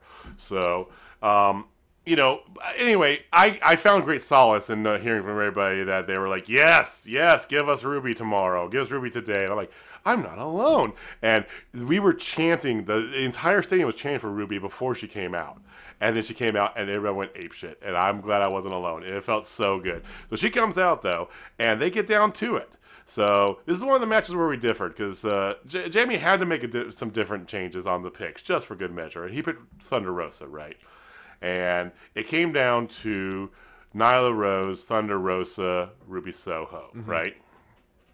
And then they do some stuff, and then they eventually double help and eliminate Nyla Rose. So then you have this spot. They got there, and they were kind of cordial the whole time ahead of it, because this ain't Ruby's first rodeo. Her and Thunder Rosa are both kind of veterans, get the biggest girl out of the battle, right? The biggest threat. But so they were kind of teaming up loosely throughout the whole time in there, and then they get down there to the final 2 and they start squaring off, and the crowd just is like, "Ooh, I want this." I want this feud. And Jamie said he wants a lot of this. I agree that this. Yeah, I think that That's a known factor. And here's what I love: a woman who was rejected by, and a woman who was never given an opportunity to even do anything more than referee in WWE can legitimately headline a show in the near future. Yeah, and they will. There's no. I mean, they could be your main event on Dynamite for sure. Like, ooh. And they went at it, and it was because end of a battle royal. It's not a long thing, but they did have a little bit back and forth, this and that, and then it led to being an outside on the ropes match. Luckily, the side we picked with our tickets was the side that faced this, so I was happy with that. And Ruby ended up getting the win, and to say she was happy would be an understatement. She was beyond ecstatic. The crowd was pumped. I was beside myself because I felt like I had a bit of Mark Stradamus in me. I did lay this groundwork from the time she had her one and only interview right after she got released from WWE. It was on Lars Fredricksson's podcast. And I don't remember the other guys. I apologize, but on that podcast, it's where. Yeah, there you go. It's where Lars first even offered the idea of using the name Ruby Soho, and I said I could just imagine sitting there, all out. Joker card comes up. Ruby Soho song hits. Here comes Ruby. Come out as your Joker. She's all elite. Wins the battle royal, and it all came into fruition. And I could die happy. It was like yes. So yeah, it was a great moment. It was so good, so good. And they didn't overdo it. They didn't. And I changed my pick because So here's the thing. He actually had Thunder Rosa is the number one overall. Like she's the number one contender. She did not have to win. Right. She we agree with this thought. She's already locked as number one. We both have the very exact same idea about the booking for this moving forward. Yeah. So I changed it to her because Megan and him had Ruby. I'm like, I can't do that. And then this match, I was like, there's no way Jericho's gonna lose. As much as it makes sense, there's no way he's gonna lose. But I gotta be different. Exactly. Like, All right. So to finish up here, our booking thought is that you can have her versus Britt Baker because the winner gets the title shot, right? So have her against Britt Baker, New York, right, in a couple of weeks or something like that, right? Have her do that, but you still keep Thunder Rosa as she's still ranked high enough and that's the feud. Like I don't, as much as I love Ruby and I love to see it happen, I don't think this soon. It's not necessarily needed for her to come in and take the belt off of Britt. Yeah. I think that you have that match. Britt keeps the belt, and then you set up for the Thunder Rosa rematch. Is when Britt will drop the belt. Then you set up the Thunder Rosa Ruby Soho for the belt. Yes. I know, right? I know. But okay. So after this, we have MJF versus Chris Jericho, and if Chris Jericho loses, he's gone forever. The highlight of this whole thing, for me, was MJF's entrance. Oh, it was so good. It was so it starts with a countdown. It goes, burr, burr, burr, burr, does the countdown. Everybody's like, oh my God. The pyro, then the pyro, like the break the walls down is getting ready to happen. No, it says Jericho's last match. And then freaking MJF's music hits. He comes out wearing a royalty robe, and it was just he legitimately got beautiful. Everybody in the arena. He fooled us all. Like, good on you, MJF. You fooled 15,000 people. He did good there. Then Jericho comes out with a guitar solo from the guitarist of Fozzy, his band. Good idea. Everybody's saying it. I thought that was cool. Mostly. Yeah, some people don't know the words. But like all the words. Great idea, bad execution. Let's put it that way. We were like, oh, we missed a line. What am I? Yeah. So the match was good. I'm a little disappointed though, just to be honest. So there was a moment where MJF hits a Judas effect on Jericho, and he covers Jericho. 1, 2, 3. But right before 3, Jericho puts his foot up on the rope, but Aubrey Edwards hits 3. MJF wins. He thinks he's done it. Everything's great, which means Jamie's got a point. So we are totally going down to a triple tiebreaker. Which I would have won. He would be your champion if that happened. I kind of wish it did happen now. Oh well, You would have finger poke Again. of doom. I know, right? Finger poke of doom.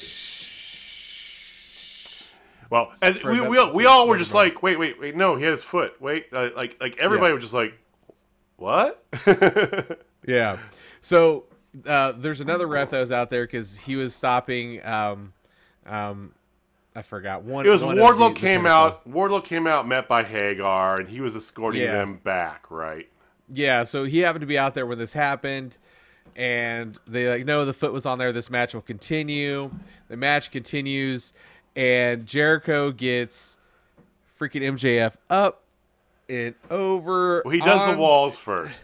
He does the walls. He gets him over into the walls. He gets out of it, and then he goes and back then he to gets do it out again. because he's trying for the ropes, and then he pulls him back, and then he like shifts it, and he gets him high again, and he looks just for a second, for a split second, he starts to drop down on one knee, just for a second, and then he goes right back into the regular walls of Jericho. I almost had a lion tamer by Chris Jericho in front of my eyes. It was. I've never very close. Ever seen Jericho do a lion tamer in person. I've seen him do the walls of Jericho 1,000 times because I went to WWE. He never did the lion tamer there because people are too big there, and he's gone on record for that. I've never seen him actually do a real lion tamer in person, and I almost got it. It was close. And Jamie literally, he like grabbed my shoulder. It's happening. Like, it's happening. It's happening. And then it didn't happen. And it's like the air got sucked out of the room for me. I'm like, God bless America. I was so mad. I did not get my goddamn lion tamer, but it was okay. Yeah. Jericho ends up getting the W. Jericho comes out. It's a great moment for everybody. Yeah. Sidebar, that's the only time we saw Sammy Guevara on this entire pay-per-view, by the way. This pay-per-view, as good as it was, did not have Sammy Guevara, did not have the Dark Order, did not have Hangman Page because he's taking some time off, and it still was this good. Okay, keep going. So. Yep. All right. So right after this, we are starting to get into main event territory. We're getting into the second main event. And we'll get into that here in just a second. So is none other than CM Punk versus Darby Allin, which I thought was going to end the show. We both did. And we did say the caveat is this. I don't know if we said it on air last week or not, but if it doesn't, it's because they have surprise entrances planned for after the Omega match or during the Omega match. Yep. That is the only thing that had bumped Punk from that last match. And yep. We're not foreshadowing, but he was not the last match. So Punk versus Allin. Yeah. Amazing match. Cult of Personality goes on. The entire crowd seeing Cult of Personality. Which I love.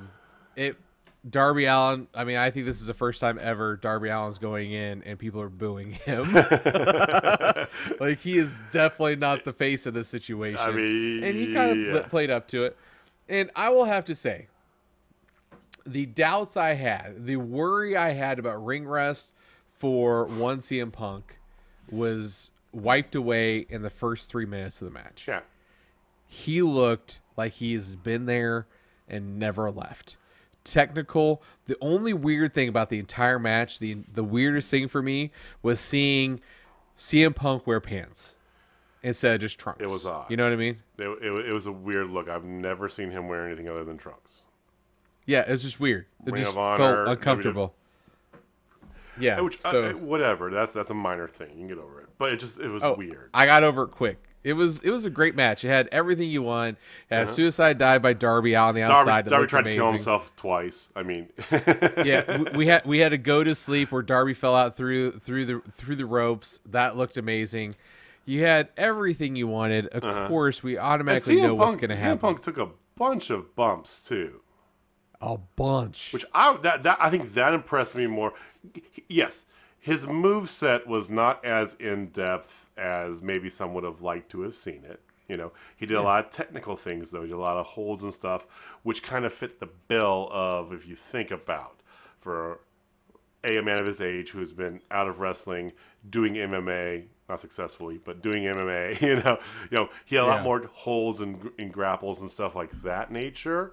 And it's his first match back, so I was fine with it. But he took a bunch of bumps, which impressed the shit out of me. I didn't think he'd take that many bumps. Yeah, so this is my opinion on the match. CM Punk wins, ladies and gentlemen. Absolutely. Go to sleep. But Done. yeah. So, but my thing is this: he did such a good job of selling for Darby, just like Darby did for him.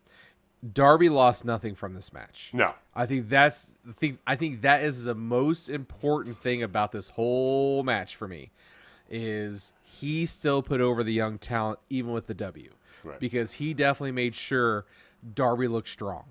And this was not your typical Darby Allin where he gets the shit kicked out of him for 90% of the match and then finds the way to win with the last 10%.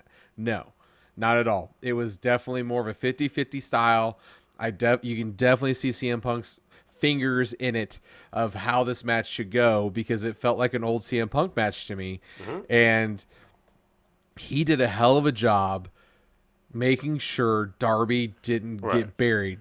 This is why I hate WWE right now. I'm pissed off at them because they do this. Like Bianca Belair, legit had a huge WrestleMania moment and jobbed out for Becky Lynch as soon as she's there with 2 moves. Are you fucking kidding me? Or whatever the hell it was. What they did to Kofi Kingston with Brock Lesnar, like, you don't do that. Like, you just basically said, "Their shit, I'm burying you." Yeah. Like, AEW doesn't do that. They want to protect their young talent, and the thing is, AEW wants to protect their young talent, and what you can tell is these older guys, these veterans that are coming in, want to protect them just as much because they know they're the future and they know they're a part of something special.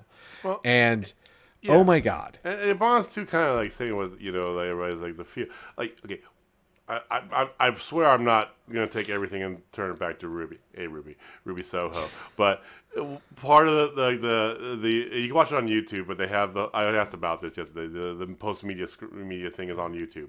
On YouTube. So one of the things she said is that she said the quote.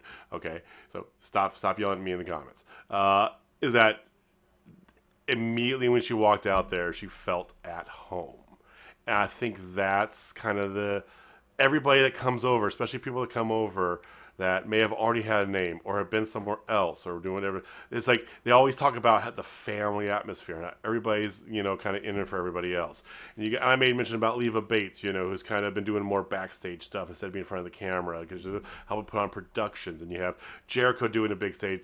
You know, Paul White's working with big guys, and you know, I think that is obvious in this thing. I don't know, can that last forever? Oh, who knows? We'll see what happens, right? But I think that's one of the things, is that you have this sort of thing where you can have CM Punk, and he's like, they could put this match together where it's not, hey, we're not just gonna kick your ass for 90 minutes and you have a flurry of, you know, we're gonna, you know, let's do this, let's put you over the right way, let's make sure you're getting, you know, and Sting's not gonna be out here for this, so let's make sure you get plenty of spots and you do this, but also come back with, I think that kind of plays into it. You know, it's like this. You keep hearing family, home. You know. There's something more to it than just buzzwords. I mean, when this many people, especially when you hear from CM Punk and Ruby Soho and Paul White and Christian Cage, and you know, all these people who have known, they've spent plenty of time in other things, not just WWE too, but other things, to really give you that, hey, this is a different animal, AEW. Here's why. It's true. It's got to be.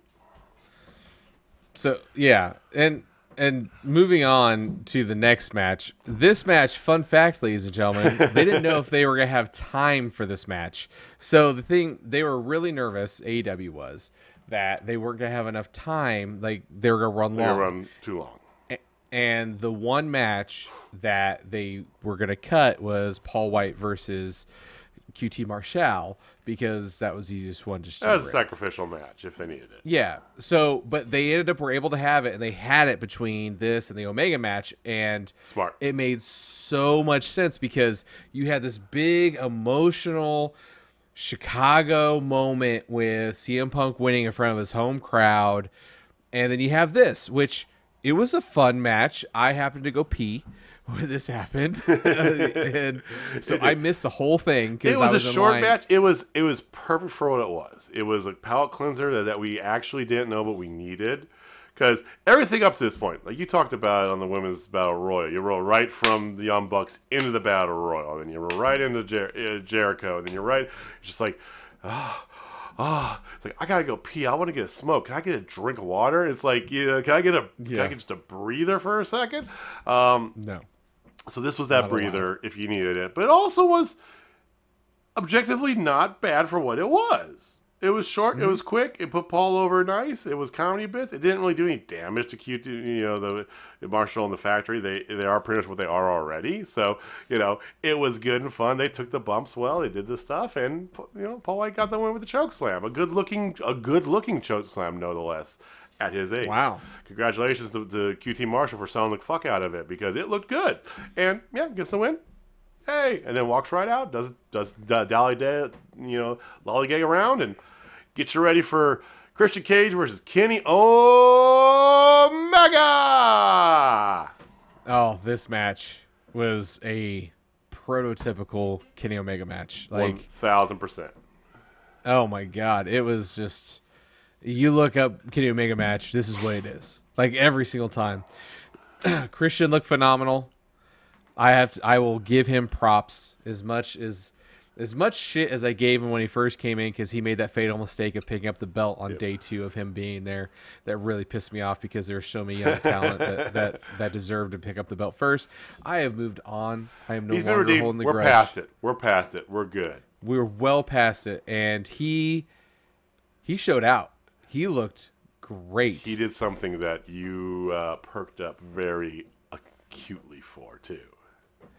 Yes, so as much as we hate spears, ladies and gentlemen, and we hate them, especially as a finisher. A spear is not a finisher. Spear is not a finisher. Hashtag that. But he did one of the most beautiful spears I've ever seen because I've never seen one. The way he did it. And he did a back spear. And Omega sold the shit out of it. Like, he just looked like boom and just went down. That's what got me. Yeah, that was that. You mean that was the the two guys behind us were all like a back spear? Yeah. So that was the first thing that got me.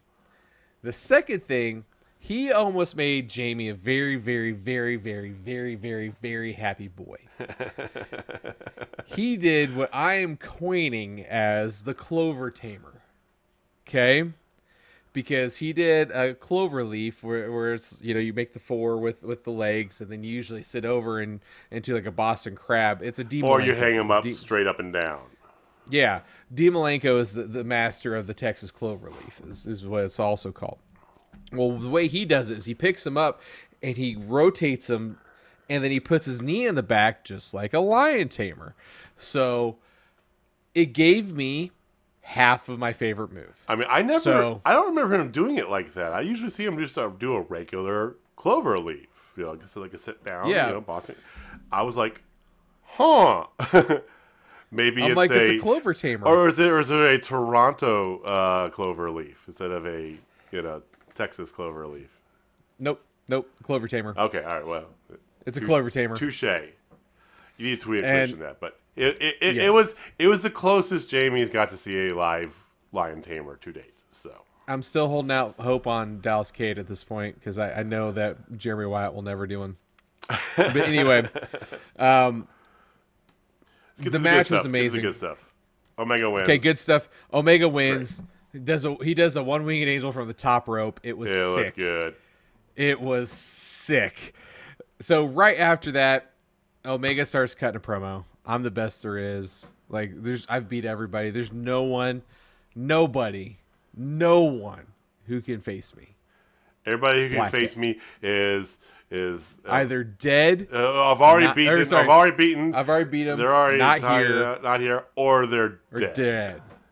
Blackout. Blackout. And then you know what happens? Adam Cole, baby. It's about the boom, baby. Ooh. We're still trying to figure it out, but it sounds a lot like Zach De La Rocha singing. Anyway, it's not. It's that Ruckus guy. Okay, you looked that up. Good. Okay. I sure shit did a Google on that today. But anyway, so after that, here comes Adam Cole, which Adam Cole came out of the heel tunnel. We noticed that. We noticed that. he comes out and he's standing there. Looks like he's right by Lucha Express, who's out there because they just started beating the shit out of Christian. So here comes Lucha Express. Jurassic Express. Jurassic Express. Wow. Jesus, Wow. I said that. Jurassic Express. Jurassic Express.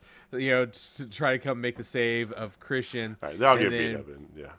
Boom. Super kick by Adam Cole on Jungle Boy. Well, he comes to the ring. He comes to the ring and does his Adam Cole baby, which was he does his Adam Cole baby. The entire crowd goes ape shit. And then there's a stare down. All of the elite on one side. Adam Cole by himself here. Jungle Boy against the ropes here. Jungle Boy gets up, and that's how he gets super kicked, and then everybody's happy. And the elite hug it out. They the young Bucks give him the double kiss. Alex Cole on the lips. He's fully on the cheek, back. Sorry, but yeah. So this happens. We called that. And oh my god, we called that. We thought that's how that would play out if Cole showed up. We hoped it. We fantasy booked that, and we're not taking credit for it, but we kind of are. yeah, 100%. Sorry, Mark. So then right after that, they're celebrating. Adam Cole, he gets on the mic and he's like, "Does anybody want story time with Adam Cole?" He's like, then he just kind of talks about a few things and he's like, he had a Vince McMahon reference, so there's no chance in hell. And then, ladies and gentlemen, more music hit. Well, no. The Kenny Omega goes to do his typical sign off, the goodbye and good night, right? Yeah. With that, I'll leave you with as I always do, with a good adieu, goodbye and good night, and more music hits. Yes, and it's Flight of Valkyries. Flight of Valkyries, and if anybody knows that song, then it is one. Yes. Bryan Danielson comes out, clears out the ring. Daniel Bryan, ladies and gentlemen, Bryan Danielson. That the American Dragon is back, baby. So he comes out and he cuts an amazing promo. Right. This is actually post show. The promo was. Yeah, it wasn't even on the show. Yeah. So the show ended with him. He was there. He had Jurassic Express, Christian Cage in the ring. They cleared out this, and that's where the show ended.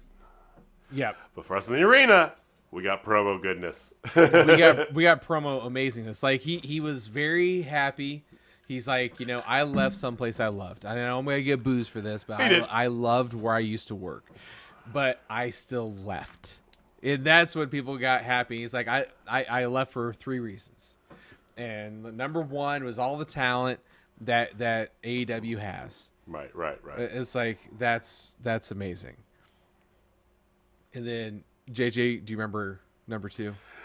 Number 2 is that he is a professional wrestler and he wants to wrestle. Mm-hmm. Let's professional wrestle. Yeah. Yeah. I don't remember what the third one was, to be honest with you there, but it was. Neither do I. It was. He said he had another reason too, but anyway, it was very good promo. It was saying, "Let's fucking do this," It was like, "Oh my God, sir!" But no, it was. Yes, so we didn't get a surprise. We got Suzuki, Ruby Soho, Adam Cole, Daniel Bryanson, all on one fucking show. Yeah, along with not a bad match in sight. Miro doing Miro things, Kenny Omega doing Kenny Omega things, CM Punk's return match after 7 years, good women's spots in 2 separate matches, and perhaps the best cage match we've ever seen. Wow. It was. So we have our rating system, and we are bound to the rules of the Matrix. We cannot go. That was past my the rules one of the caveat Matrix. at the beginning. None of this bullshit of going above. We do from shit fest to total spot fest. Those are our 5 stars, right? No zeros, no 6s. Has to be a 1 to 5. Period. That was my caveat. So this is a total spot fest, hands down. Total spot yeah, fest. we're not no suspense. 100%. Yeah. But this is the one, like legit. This is the one. Like if we were to go outside the confines of Total Spot Fest, I would go higher. Like, I'm staying. If we had it, but we are staying. I'm staying within firm our to my confines. thing. Yes. But I'm just saying, if we had the option to go higher, Jamie would go higher. I hear you, and it would be warranted because this was that good. I would even go higher if we could, But I'm I hate when coaches say give 110%. That's physiologically impossible. Shut the fuck up. 100% is everything. You can't give more than everything. It's not possible. It's not humanly possible. The difference between ordinary and extraordinary is that little extra. That's great. That's great. That's cool. Okay. That extra constitutes whatever gets you up to like 98 or 99. You can't. 100 is after 100 is death. Okay, that's what that is. You can't do love that. 110%. That's when your heart explodes.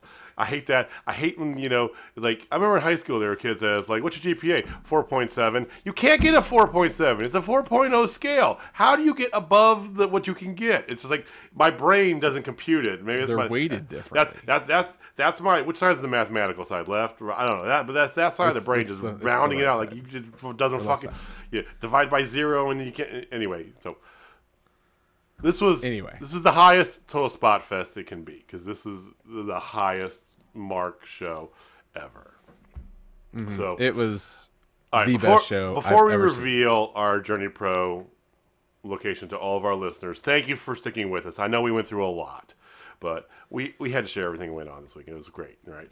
Jamie, give me any final thoughts you had about the entire weekend, the show. We've talked about it ad nauseum, but the final weekend, the show, the experience. Everything else. What are your final thoughts? I would do it again in a heartbeat, and I think we've already decided that we're going to do it again. But it's one of those things that we made so many great friends. We had so many great memories. I mean, from Danhausen to JD Drake to spending time with Dean Alexander just on that, and not even mention like having these great conversations with other wrestling fans just like us. We're blessed to have such a great time with some great people and honestly see one of the greatest pay-per-views that's been put on for ever. And this is a moment for AEW that will probably go down as the moment. I really believe it. Absolutely. This is when the tides turn. I really think that. And they might not say there's a war, but shit's going down.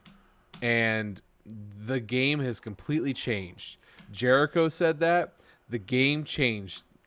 And I agree. I 1,000% agree with that. That's a very astute observation. Points. I cannot wait for Wednesday, and I would not be surprised. And I'm just calling this out now. I would not be surprised if Wednesday has at least 1.5 or higher. It wouldn't shock me. All. It's by far the highest bought AEW pay-per-view of all time. We don't know the exact numbers yet, but it definitely was the highest bought AEW pay-per-view of all time. They talked about on ESPN. They talked about on ES. On game day final. Yes, I know. Crazy, yes. Right? So I agree with you. I think to echo that, I'll give you my point here, but echo that. If this was a war, this was AEW's D-Day. That's the type of, and I say this a lot, seminal moment. It felt like that. I think we were blessed to be in the building for it because it is going to be that thing that were you there that night? That night. Our shirts say I was there, right? And we were so amped to get it because it's like we want to make sure. Yeah, you can't. You're not going to. You're not going to stop. It says I was there on the back. Stop it. It does say I was there. Okay. Good. You get A for effort. Yeah. Yeah. You get 95%. You can't get 110. So you're saying they were storming the beaches of Greenwich? Yeah, in a way, because this is, it's like, I don't know, it's like, especially when you look at AEW or WWE, talks about Nick Khan reaching out to Disney, and look at their product. I read a recap of Raw as this is the night that you bring out all your stuff, right? And the best comment I saw on Twitter, as I just browsed briefly before we started recording here, I didn't watch this shit, was that, hey, some pretty decent wrestling matches on Raw tonight. Really? Wow. That's the best you got after all that we just explained happened. Okay? So, I'm not actually going to talk about the show itself because I think you said it perfectly. Plus, we've talked enough about it. My overall takeaway from the weekend, besides that, and yes, this is now a yearly occurrence for me and Jamie. We are definitely going to be going. We're going to be those all out every year guys, right? Around Labor Day, we're going to plan to go. If it's close to Kansas City, if it's in St. Louis or whatever, we're going to go to one of those two, one of the other ones. But definitely all out trip every year, right? We use the word, and I thought about this in the shower last night. It's kind of a thought that came to me out of nowhere. It's what you get when you drink beers in the shower at like 2 in the morning. Because you wait White Castle for an hour to get food after a pay-per-view. So worth it. So, we use the word mark a lot to describe ourselves and our listeners and, you know, our new friends and people that we see at AEW shows, right? So we use mark a lot. Mark is a derogatory term for wrestling fans. It actually is. It's actually not meant to be a compliment. It's meant to be that you are so gullible, you believe whatever story is being told to you. You're a mark. It comes from a grifter, you know, from a criminal, that their target of the grift, which is a grift is an acting crime, right? They're acting to be somebody. If you don't know what that is, right? You know, their target is a mark. So that's where mark comes from. And it's become a wrestling thing, you know, that's like you buy into the bullshit or that the storyline and all that, you're a mark. You'll buy whatever's sold to you sort of thing, right? So it's supposed to be a negative, right? And we very much use it all the time. Now, not going to open a debate about taking ownership of words or whatever the fuck that means, right? But here's where I think this comes from, because something that really hit me more this weekend more than anything is the AEW fan base as it stands right now. Definitely, yes. We are still kind of that ragtag group of renegades and outlaws, right? You know, Ruby Soho gets the biggest pop. That doesn't happen in WWE because they're like, oh, she got tattoos and whatever, you know. You know, she looks different. Whereas everybody on AEW stands goes, she looks like one of us, right? And there's that, cheering for that. CM Punk embodied that for his whole career, basically, right? He was different. He was straight edge and tattooed and didn't give a fuck what you thought about his words, you know. And some of these other guys were like that too, you know, Malachi Black and all these different things. And I think that, you know, the fan base follows that. And I look at, you know, if you were to walk around like the Fan Fest, you know, or not the Fan Fest, but the the Fan Fest or the Side Party, you had all of us, just this ragtag group of individuals, and we were having the greatest time just shooting the shit about anything and everything in general. I got in at least 5 arguments with Blackhawk fans about hockey in the middle of all this, right? Because I had my Blues hat on. And it was great, and nobody cared, and we all loved each other, and it was great. And I think that's the thing, is the sense of community I got from everything, and the fact that it's like, yeah, we call each other marks because we understand this is something different. This is something special. This is, like we said, that moment where this thing that we love, professional wrestling, is really being put back into the forefront of America's purview. And we're all there for the front row of this ride. So that was kind of my takeaway from everything this weekend. And it was great and rewarding, and it's very, you know, like, you know, if you want to take that, you know, is, you know, spiritual, whatever it was. So that was my takeaway. Aside from the show being just amazeballs, that's what I had. Some deep shit. Some deep shit. Okay. So, yeah. We're going to do this again next year. 1,000% sure. 100% we're going to do it. Definitely we're going to plan on it. We're going to maybe do this in St. Louis as well. So, during the show, they announced that the next pay-per-view got pushed. So, it was supposed to be on November 6th in St. Louis at the St. Louis University Arena. I don't remember the name of it. But it's going up against the same night, and Tony Khan's confirmed that him and Dana White are buds, and, you know, they don't want to compete with each other for views. So there's a boxing pay-per-view with Alvarez, and there is a UFC pay-per-view on the 6th. So Full Gear is now on the 13th, And I could have swore it was in St. Louis, but if you look at the actual announcements, what was said, released by AEW, it doesn't say that it is in St. Louis. When asked about this, he said that they're still trying to sort out the venue because they had to move some stuff around, meaning they moved it back a week. Now, he said definitely Rampage is going to be in St. Louis on the 12th, though. Correct, Jamie? Mm-hmm. That's correct. Okay. So he also didn't say venue either, but that could imply the same venue that they're planning on. There's the two biggest arenas in St. Louis are right off of downtown. You have the Enterprise Center, which is where the Blues play, right over there by Busch Stadium. And you go about a couple miles down, right on 4061. There's St. Louis University. There's their arena right there. That's where it was supposed to be. For you wondering, the Blues have a home game on the 11th, which is a Thursday, and on Sunday the 14th. So, it could be at the Enterprise Center for the next pay-per-view.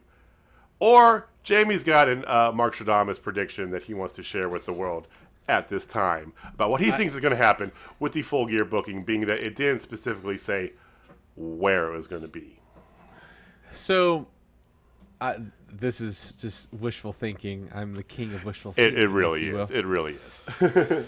But I know of an arena that is very large, very, very nice. Very evil. That doesn't. Yeah, it's very evil. That doesn't have. It doesn't have any kind of home. Like it's no one's home. Tenant. No tenant. Thank you. Has no tenant. And that's none other than the T-Mobile Center or the Sprint Center here in Kansas City. It used to be the Sprint Center, now it's the T-Mobile Center in Kansas City. It's big. It can hold up to 18,000 people, I believe, plus. So right. For a wrestling show, probably about 15. 15, somewhere in there. There's no one there. Come on, Tony Khan. Bring Full Gear to Kansas City. It could be, because here's the thing. Because All Out, there's an argument to be made, and we'll see what happens. There's an argument to be made that this has moved the needle for AEW as a whole, right? With all the acquisitions, all the stuff, everything that happened, that they're outgrowing the smaller venues, and they're going to need to move into WWE-sized arenas, which are NBA, NHL arenas, right? Mm-hmm. Mm-hmm. Which opens up the question about scheduling, because I just said the Blues have a home game on the 11th and they have a home game on the 14th. I don't know what Enterprise Center has on those 2 days in between, but you're also asking the crew to switch over from a hockey game to a wrestling event, have a wrestling event the night before, and then switch over to a hockey game on the next afternoon. Yeah. I don't know. I would bet that would probably, I'd put money on that first, but it could be that maybe they can't get those nights in St. Louis. Maybe the Billikens have home games over the weekend too. Who knows? So yeah, it's just a 4-hour drive to Kansas City right down I-70. Just saying. It could also be in a different city altogether. We don't know, but I still think it's in St. Louis because that was the plan from all time, was to be in St. Louis. We'll wait and see what happens, and you guys will hear it. We'll let you know as it comes along. If it is in St. Louis, we're definitely going to be there. We're going to go to it. I'm planning on making a whole trip out of it. Hopefully, we'll see what happens. If it's in Kansas City, look out. Let's go. We're going to be hosting people. We'll be doing all sorts of shit. You want barbecue? Yeah. We will take you. JD Drake's getting barbecue bought for him if he shows up. So we'll let you know about that.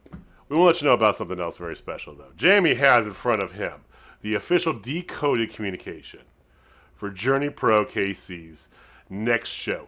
The details about where it is, how much it costs, all that good stuff. Yes. So Journey Pro's next show is called, what the hell is it called again? It's a secret something or another. All our shows are secret shows. Sorry. They were going to call it Destination Unknown, but obviously they changed it. It was fairly smart that they did that. All right, ladies and gentlemen. So if you are planning on going to Journey Pro, this is a free show. on September 17th. Free show at 8 p.m. And it is at the Edwardsville City Park in Edwardsville, Kansas. Okay. So completely free show. No money. No money. But they are asking. So it's free, but they are asking or they are stating that they will be